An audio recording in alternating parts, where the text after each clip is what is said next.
Hey guys, good afternoon. So today we're doing a video about the Mazda CX-5. Yeah. So we're gonna sell the Mazda CX-5 na guys after 5 or 6 months of owning the car. Because we got already this car. So coding exempt car, practical kasi nga plug-in hybrid.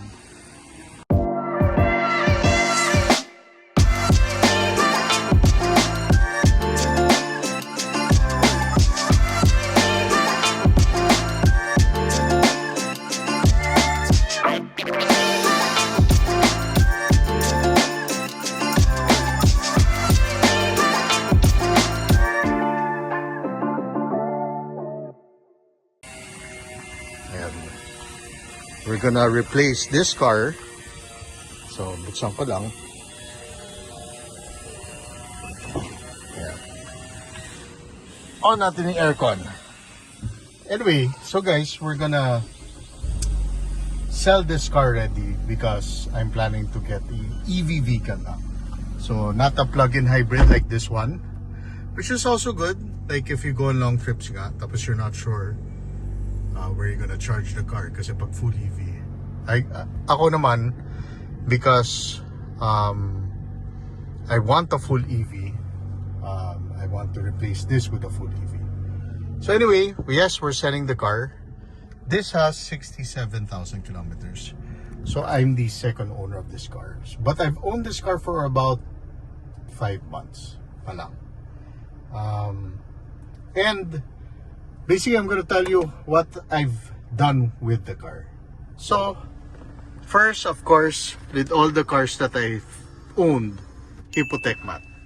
So, Hypotec mat for the front.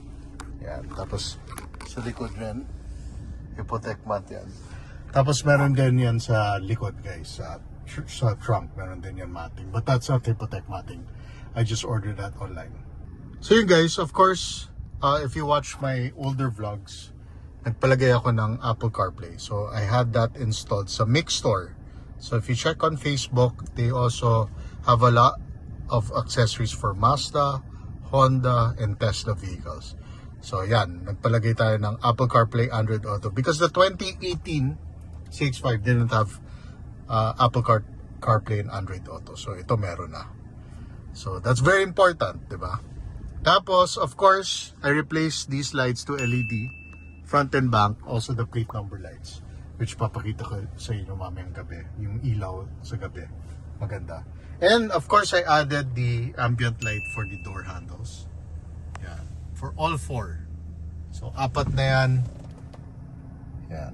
And also sa likod, meron yan, ambient lighting.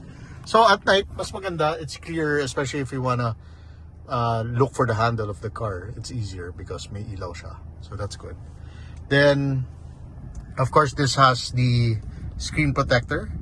Also here, may PPF to. Lahat ng gloss black na makita mo sa kotse, meron PPF para iwas gas-gas. So this part, yan. Sa likod also, meron din yan. Then of course, all the things that I've done sa Monworks, guys. We replaced a lot of the, basically wear and tear parts.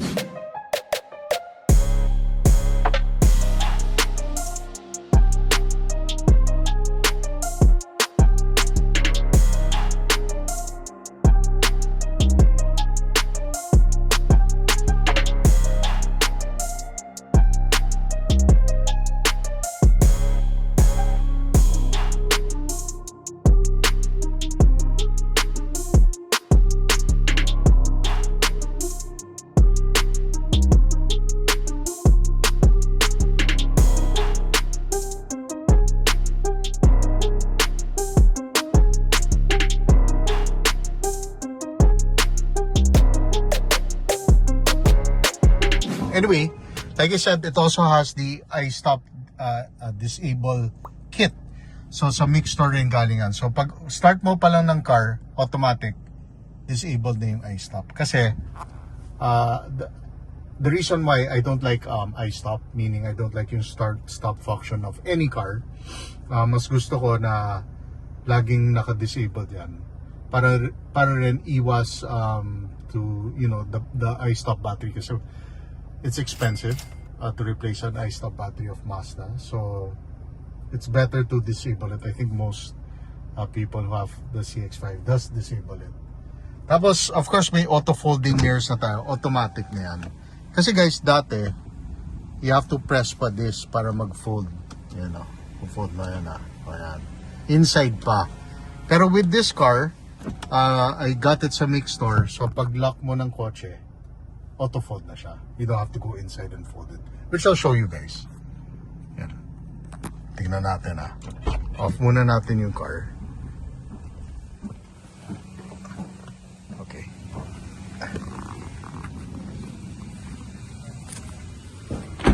Yan. Lock natin. Press the button here. Yan. Fold na siya. Diba? Automatic folding.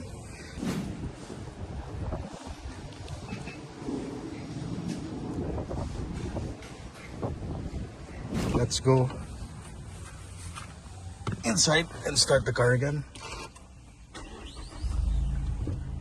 On the aircon. Then let's go at the back. Okay, so we're at the back. Yan, Hypotec matting also, guys. So this is my driving position. I'm 5'7". So marami pang space, guys. Oh. Diba? Maluwag pa siya. Of course, you have aircon vents. Tapos meron tayong charging port. Kasi normally sa kotse may charging port dito. But this one, yung charging port nandito. So I already have the wire for this, for Type-C. So from USB to Type-C, meron na tayo yan. Which is good, right? You have two charging ports, 2.1 amperes. You got nice cup holders. Ay, yung ko ba yan? Sinara ko na. Tapos, like I said, may screen protector. Ay, may PPF na rin tong gloss black. And the ambient light sa likod also. So that's how it looks from the back of the car if you're seated at the back. Of course, I've brought this car to Baguio, guys, once since I've owned the car. Very, very good. All-wheel drive. Sobrang stable siya sa highway at the same time sa mga twisties ng Baguio. Sobrang stable, which I like. Compared to the SL6, mas comfortable yan, I would say. The ride, mas floaty, kumbaga softer. But this one is more stable talaga on high speeds. Mas confident ako to drive the CX-5 on higher speeds. That's why I got the car in the first place. Because I love the Mazda 3. I wanted the SUV version basically, so CX-5. Yan guys, so may sunroof na siya.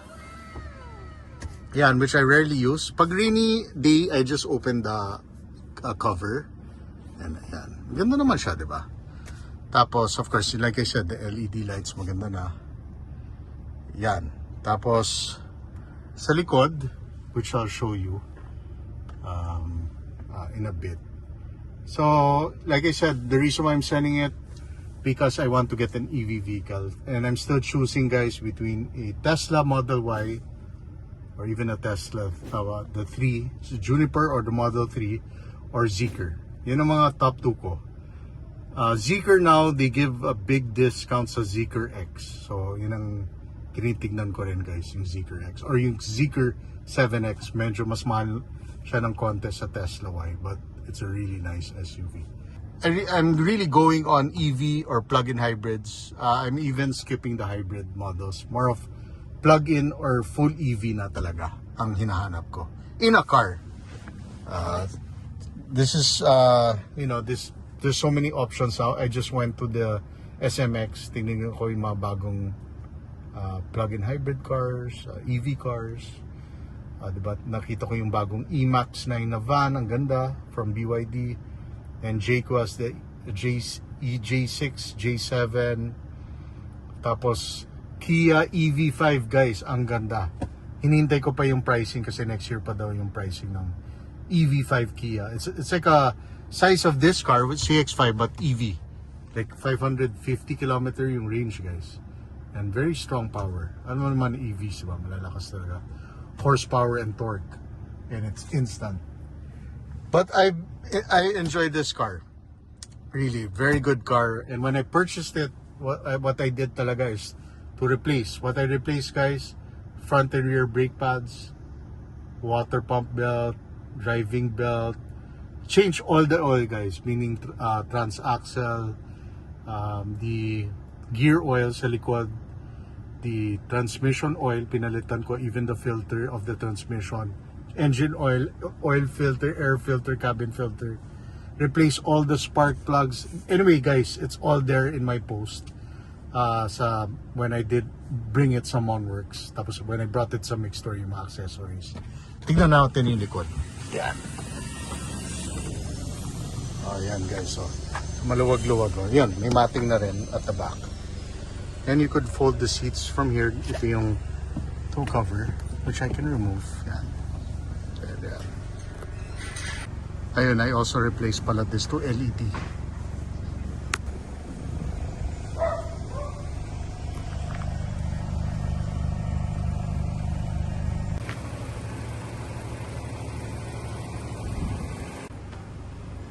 Of course guys, nagpalagay rin tayo ng hood dampers for the Mazda CX-5. So buksan natin.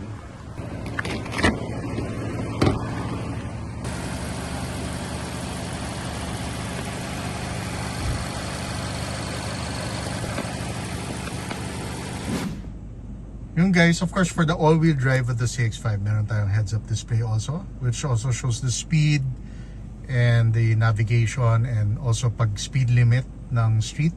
So 40 kilometers lalabas siya, top speed niya. And I love guys the 6-speed automatic of the Mazda. Very good. Very smooth.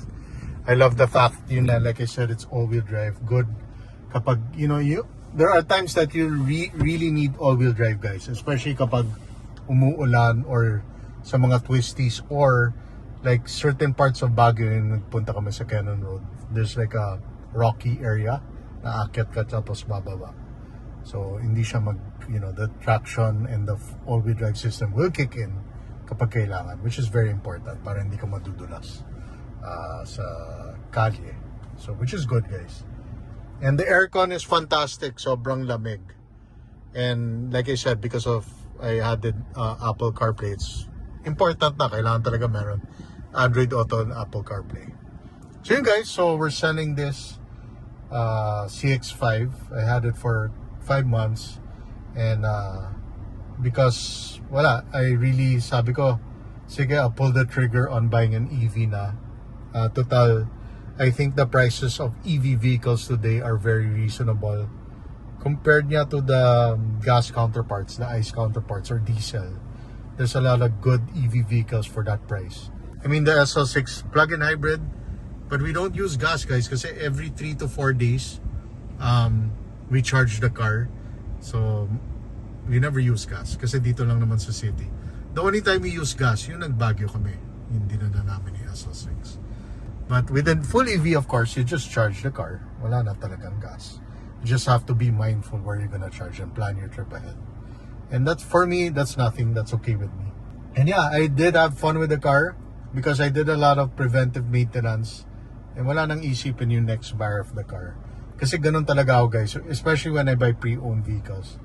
Gusto ko, I take care of the things that needs to be taken care, even if I'm not sure if I have to replace it or not. Just to have peace of mind when I do travel or take long trips. Like, of course, spark plugs are important to replace. All the fluids of the car, transmission, gear oil, transaxle oil, all that needs to replace. Belts, yan, wear and tear. Brake pads, alam ko, mahal, guys. But you know what the good thing when I bought the car? The tires, which is original, not the original Toyo tires, the second pair, it's still Toyo tires, but basically brand new, so 2024. So medyo matagal-tagal bago ipalit yung gulong nito. And yeah, so it's been a good car, but mag-EV na tayo, and that's will be the vlog, I guess, when I do sell the car and I replace it with an EV. So thank you very much. If you're interested, like I said, just message me on Armenian Filipino 7, my Facebook page or Instagram. So God bless guys, take care, and say bye to the CX-5. The next one siguro will be the buyer who will buy the CX-5. Swerte siya. I mean, the people who buy my cars know that I do take care of my cars, and I always document it and post it online, even the things that I've done with the car. And of course, because this car is also black, meron mga swirl marks konti, maliliit na gas-gas. But ganun talaga pag black eh. It's hard to maintain a black car, but I like black. I do like black. But siguro my next cars will be lighter colors like silver, gray, or white. So anyway, goodbye. God bless.